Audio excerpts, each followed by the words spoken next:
as we move along. So we're gonna move back to 1996. So I'm doing something different today.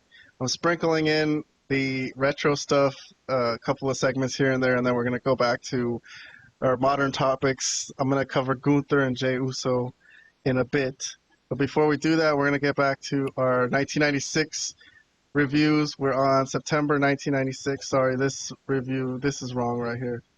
I fucked up this. I fucked up. Well, the date of this Livewire, because we were going to start Mind Games, WWF Mind Games.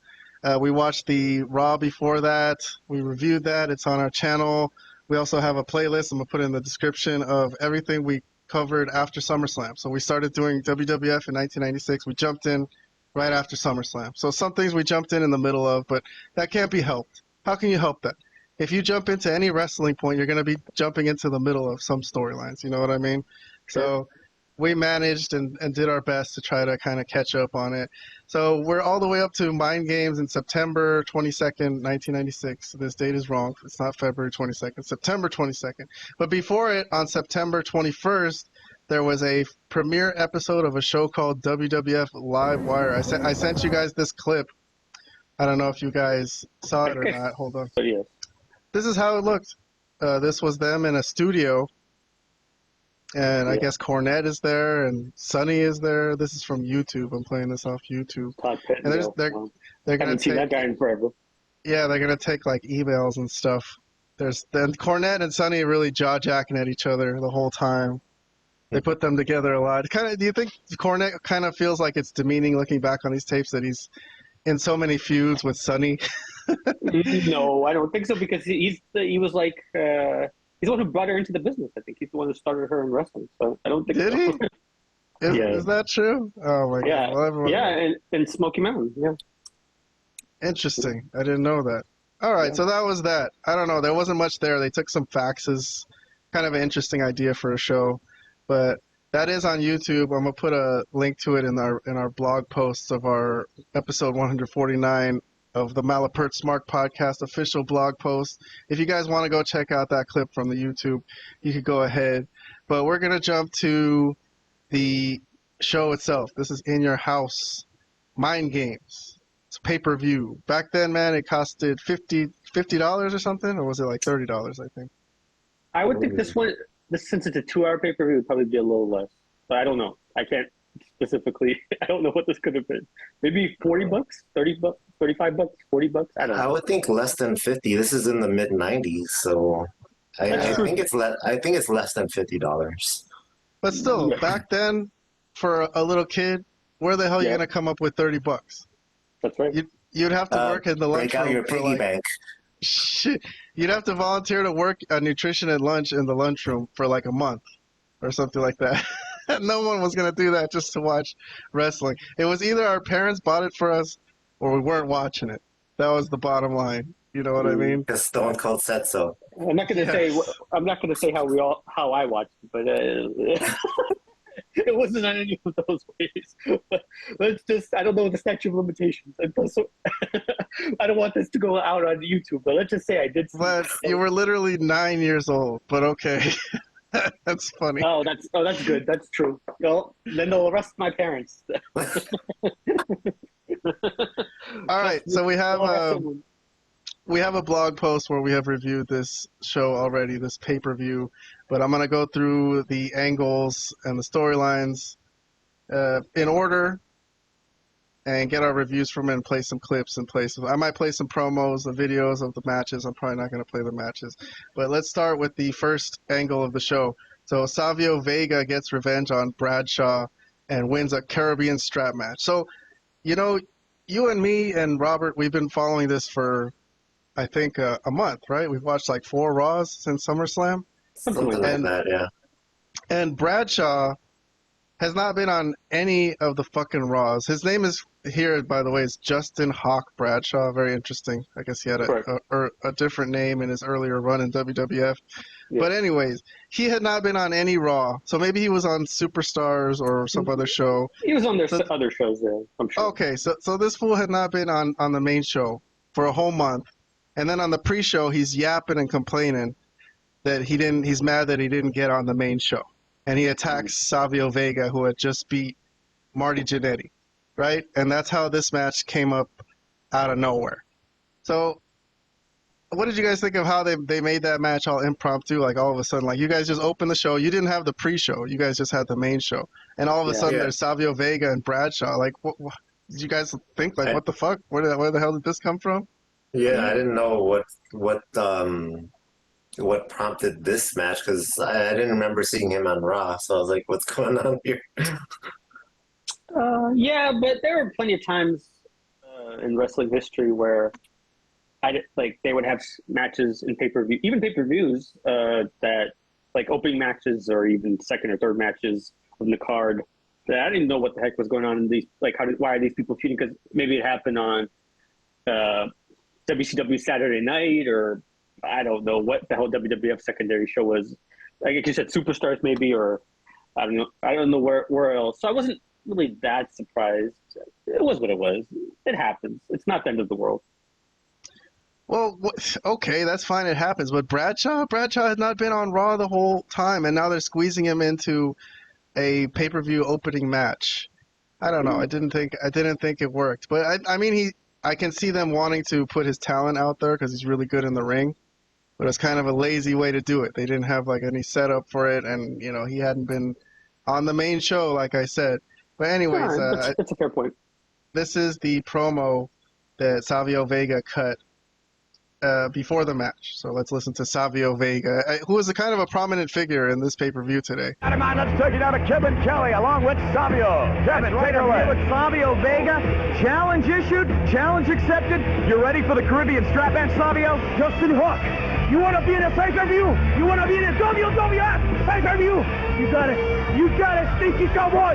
Tonight, right now, you and me, Caribbean strap match. Tú quieres pelear con Savio Vega. Tú tienes esa lucha aquí en your house, en tu casa, en tu cara. You ready, Justin Hook? Because Savio Vega gonna win you one. All right, thank you very much, and here he comes, Savio Vega. All right, so Savio Vega, who had a match on the pre-show against Marty Jannetty, so this is his second match, like right away. Yeah, well, didn't know that. Didn't realize that part of it because, like, as Robert said, there was no pre-show on Peacock. So here's the match. I'm not going to play a lot of it. Hard hitting, obviously. It's a strap match out of nowhere, a Caribbean strap match.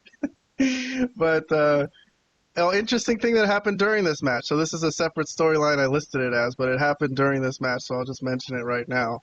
It's the ECW guys. Right there, so Savio Vega is whipping Bradshaw on the outside, and suddenly he gets spat on with beer. Just it comes out of the left side of the screen, and it was the Sandman. Yeah, fucking a guy in the crowd just spits at him, and then he gets a beer can and smashes it on his head, and shows Savio Vega that he's crazy. And Heyman's with him, and Tommy Dreamer's with him. So Savio Vega just kind of gives them a look. They don't really focus the camera on them, but I don't know. That might come back later. Anyways, the ending of this match, the booking. So I read a review today. I was going through someone who posted their review back in 1996. So someone wrote a review that they've done this ending a couple months earlier in a Savio Vega match because Savio Vega fought Stone Cold, and they did this ending where they followed each other, right? And I guess the lead guy, which here is Bradshaw, he's not paying attention like an idiot, and he's touching all four corners. It's a strap match. It's a four corners match, basically. They got to touch all four corners. And then Bradshaw pulls Savio Vega into the fourth corner and incidentally costs himself the match. And he's like, what the hell was that? I don't even know. And Bradshaw's manager was Dutch Mantel. Dutch Mantel, yes. His name was Uncle Zabikia. Oh, Lord. I don't know. He didn't do anything. But when you have a cool name like Dutch Mantel, only Vince could come up with something stupid like that. When your real name is fucking Dutch Mantel, or at least your most wrestling name is, which is a phenomenal name. Okay, but anyways, enough about that. Yeah, Uncle Zabikia. They need the rights to it. They need the rights to it. Insane. Zeb Coulter wasn't bad. That wasn't a bad name for him. Zeb Coulter is better than this, yes, but still not as good as Dutch Mantel. But okay.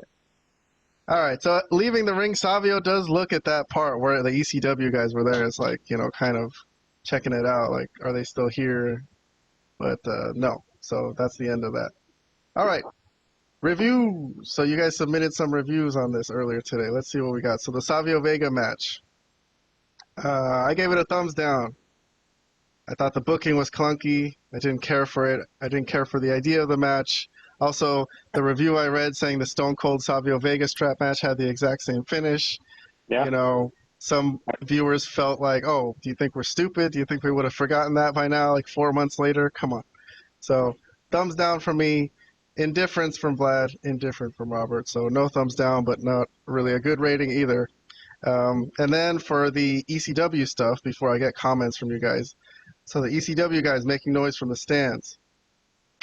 What do we got for this one? I gave this one 2 thumbs up because for what everyone says about, Vince would have never done the stuff that Triple H is doing now with TNA and the Indies. Vince did work with ECW, right?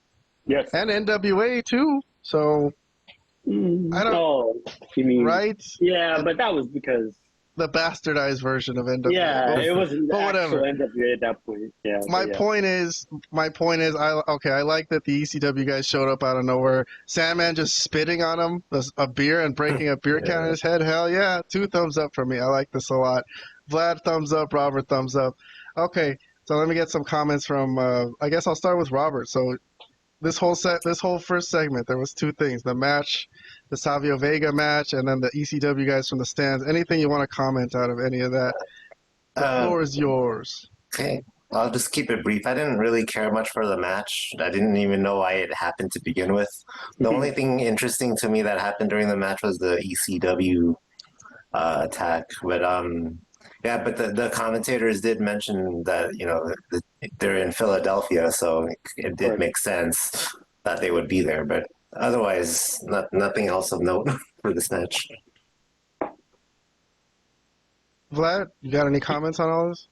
Yeah, basically what Robert said. I mean, the match was very mediocre, nothing really interesting about it. The Savio Vega Austin match from 4 months previous, I guess it was a lot better, just from my memory. I obviously, haven't seen that in a while, in many, many years, but I do remember it being pretty good. This was not as good as that, for sure. The ECW thing, obviously it's cool. I mean, we know the history of ECW. They were in Philadelphia. And WWF has always had a good working relationship with ECW. I mean, even they'll come up again in the next couple of months. I'm sure. I think there's something in 1997 where they're there on Raw or something like that. But this was cool. I mean, obviously we all know Tommy, we know Paul, we know the Sandman, we know these characters quite well. They were pretty interesting characters when ECW was going strong and being their disruptive selves. But yeah, cool to see. All right, cool. Let's move on from that then. Let's see what topics I got next.